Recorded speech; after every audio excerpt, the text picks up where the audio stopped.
भारत के बिहार में बोधगया के बीचों बीच महाबोधि विहार है, जो यूनेस्को वर्ल्ड हेरिटेज साइट है।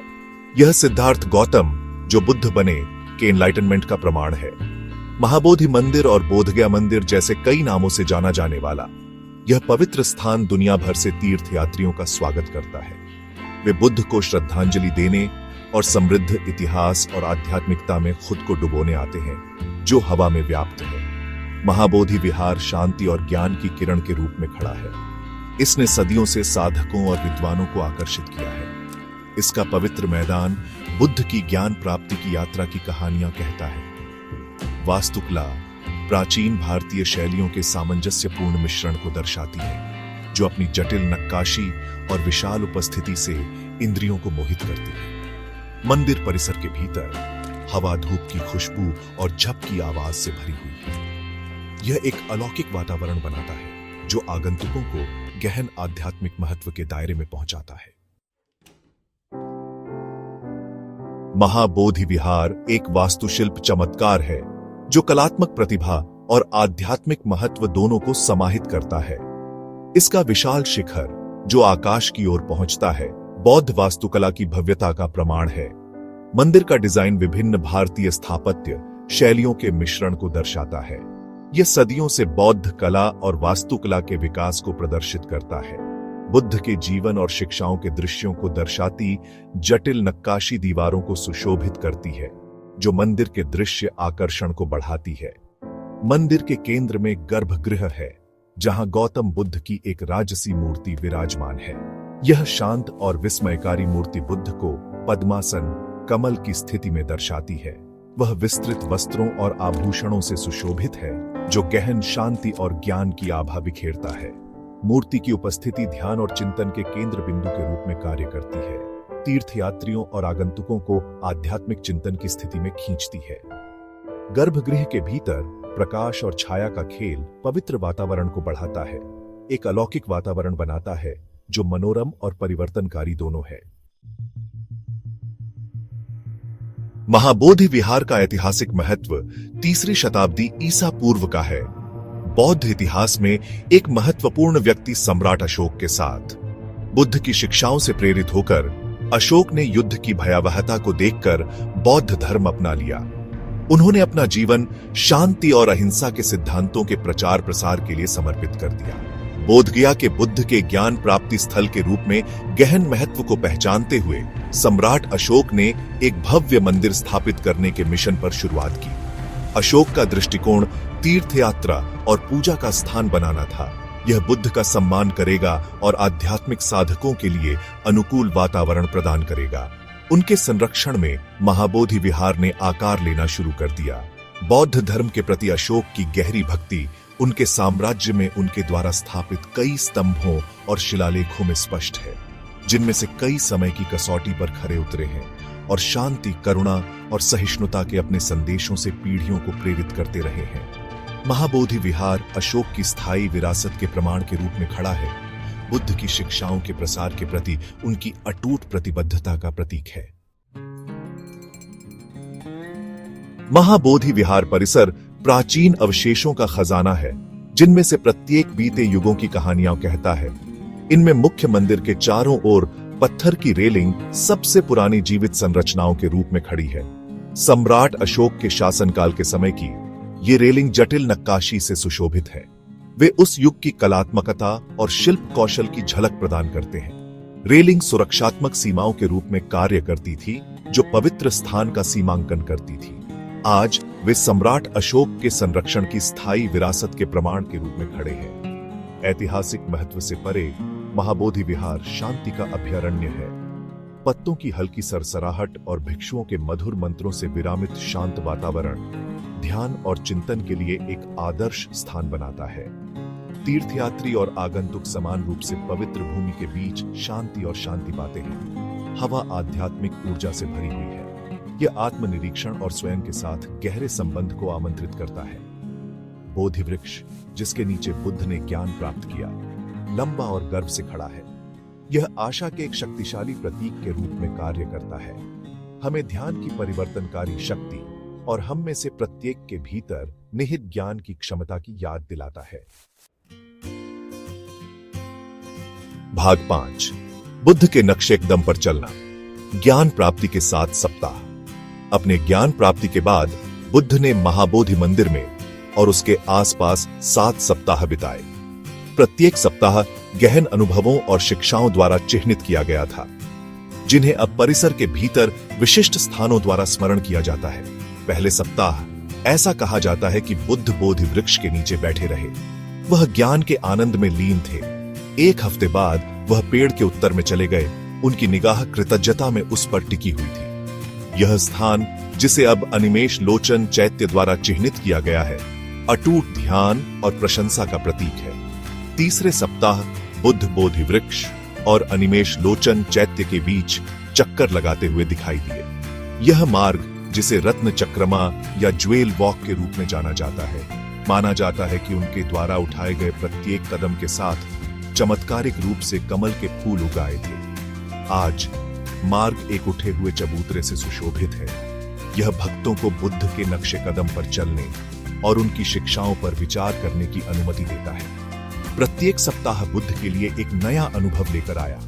मुक्ति के आनंद का अनुभव करने से लेकर अपना पहला उपदेश देने तक प्रत्येक स्थान उनकी यात्रा की याद दिलाता है। आगंतुकों को विएनिमेटल नोस्ट और करुणा के मार्ग पर चलने के लिए प्रेरित करता है।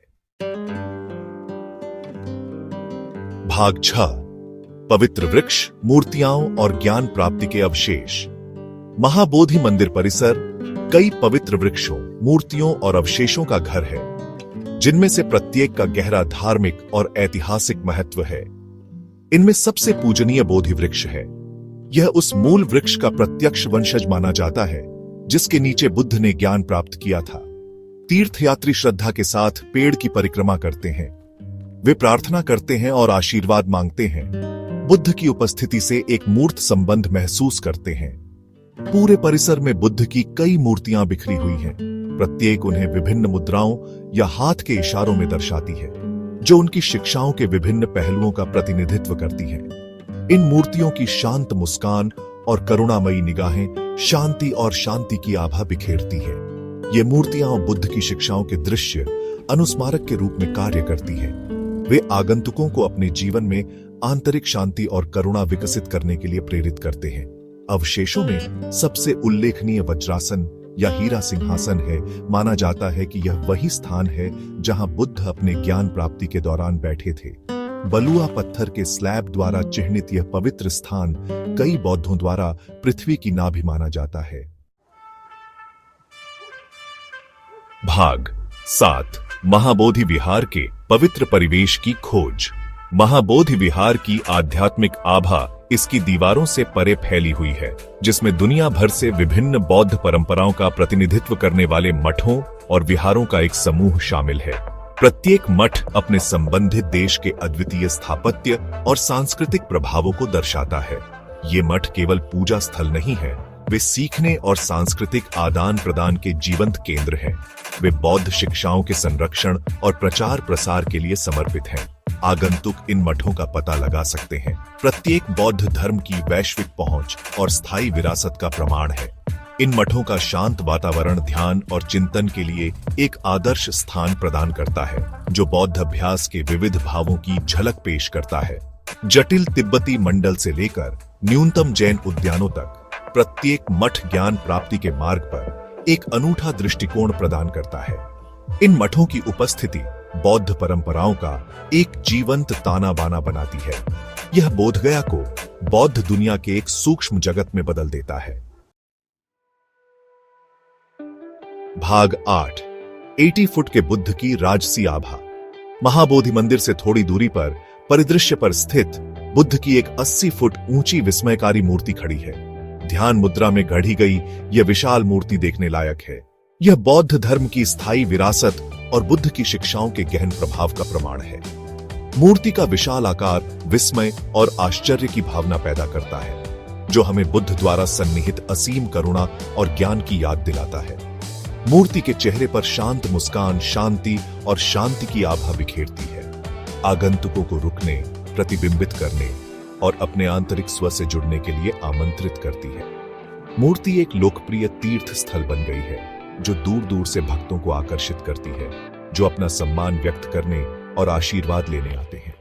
जैसे ही सूरज ढलना शुरू होता है, मूर्ति पर एक सुनहरी चमक बिखेरता है। वातावरण वास्तव में जादुई हो जाता है, जो इसे देखने वालों के लिए एक अविस्मरणीय अनुभव बनाता है। भाग 9, राजगीर और नालंदा के खजानों का अनावरण। बोधगया से आगे बढ़ते हुए आगंतुक राजगीर और नालंदा के ऐतिहासिक शहरों का पता लगा सकते हैं। ये दोनों बुद्ध के जीवन और शिक्षाओं से निकटता से जुड़े हुए हैं। राजगीर, जो कभी मगध साम्राज्य की राजधानी थी, वह जगह है जहां बुद्ध ने कई महत्वपूर्ण उपदेश दिए थे। उन्होंने अपनी मृत्यु के बाद यहां पहली बौद्ध परिषद का भी आयोजन किया था। गृद्धकूट या गिद्ध शिखर, जहां बुद्ध ने अपने कई प्रसिद्ध उपदेश दिए, आसपास के परिदृश्य के मनोरम दृश्य प्रस्तुत करता है। नालंदा, जो कभी बौद्ध शिक्षा का एक प्रसिद्ध केंद्र था, एक विशाल मठ विश्वविद्यालय का घर था जिसने पूरे एशिया के विद्वानों को आकर्षित किया था। नालंदा के खंडहर, जो अब यूनेस्को की विश्व धरोहर स्थल है, इस प्राचीन विश्वविद्यालय की भव्यता और बौद्धिक कौशल की झलक प्रदान करते हैं। इन आसपास के आकर्षणों की खोज उस ऐतिहासिक और सांस्कृतिक संदर्भ की गहरी समझ प्रदान करती है जिसमें बौद्ध धर्म फला फूला समग्र तीर्थयात्रा के अनुभव को समृद्ध बनाता है। भाग 10, महाबोधि विहार की अपनी तीर्थ यात्रा की योजना बनाना। गया निकटतम हवाई अड्डा और रेलवे स्टेशन होने के कारण महाबोधि विहार तक पहुंचना सुविधाजनक है। प्रमुख शहरों से नियमित बस सेवाओं के साथ बोधगया सड़क मार्ग से अच्छी तरह से जुड़ा हुआ है। घूमने का सबसे अच्छा समय अक्टूबर से मार्च तक सर्दियों के महीनों के दौरान होता है। इस दौरान मौसम सुहावना होता है और दर्शनीय स्थलों की यात्रा और बाहरी गतिविधियों के लिए आदर्श होता है। आवास विकल्प बजट गेस्ट हाउस से लेकर आरामदायक होटलों तक है, जो विविध बजट और प्राथमिकताओं को पूरा करते हैं। मंदिर में जाते समय स्थल की पवित्रता के सम्मान में सादा कपड़े पहनना आवश्यक है। कुछ प्रतिबंधित क्षेत्रों को छोड़कर आमतौर पर परिसर के भीतर फोटोग्राफी की अनुमति है। आगंतुकों को सलाह दी जाती है कि वे अपने परिवेश के प्रति सचेत रहें और पवित्र स्थान की शांति बनाए रखें। एक स्थानीय गाइड को शामिल करने से अनुभव को बढ़ाया जा सकता है, जो स्थल के इतिहास, वास्तुकला और धार्मिक महत्व में अंतर्दृष्टि प्रदान करता है। भाग 11, निष्कर्ष। महाबोधि विहार की आध्यात्मिक आभा को अपनाना। महाबोधि विहार और उसके आसपास के क्षेत्रों की यात्रा एक समृद्ध अनुभव है। यह इतिहास, आध्यात्मिकता और सांस्कृतिक विसर्जन को जोड़ती है। चाहे कोई ज्ञान प्राप्ति चाहता हो, ऐतिहासिक ज्ञान चाहता हो या बस एक शांतिपूर्ण वापसी चाहता हो, यह पवित्र स्थल सभी के लिए कुछ न कुछ प्रदान करता है। जैसे ही आप राजसी महाबोधि मंदिर के सामने खड़े होते हैं, पवित्र बोधि वृक्ष पर टकटकी लगाते हैं और प्राचीन खंडहरों में घूमते हैं, आप उन अनगिनत तीर्थयात्रियों से जुड़ाव महसूस करने में मदद नहीं कर सकते जो आपके सामने इन रास्तों पर चले हैं। हवा सदियों की भक्ति की ऊर्जा और बुद्ध की शिक्षाओं के कालातीत ज्ञान के साथ गूंजती है। महाबोधि विहार केवल एक मंदिर नहीं है, यह आशा की किरण है, ज्ञान की परिवर्तनकारी शक्ति का प्रमाण है और शांति और करुणा की क्षमता का एक कालातीत अनुस्मारक है जो हम सभी के भीतर रहती है। तो इस पवित्र भूमि की यात्रा पर निकल पड़े, इसकी आध्यात्मिक आभा में खुद को डुबो दें और उस गहन प्रभाव की खोज करें जो इसका आपके हृदय और आत्मा पर पड़ सकता है।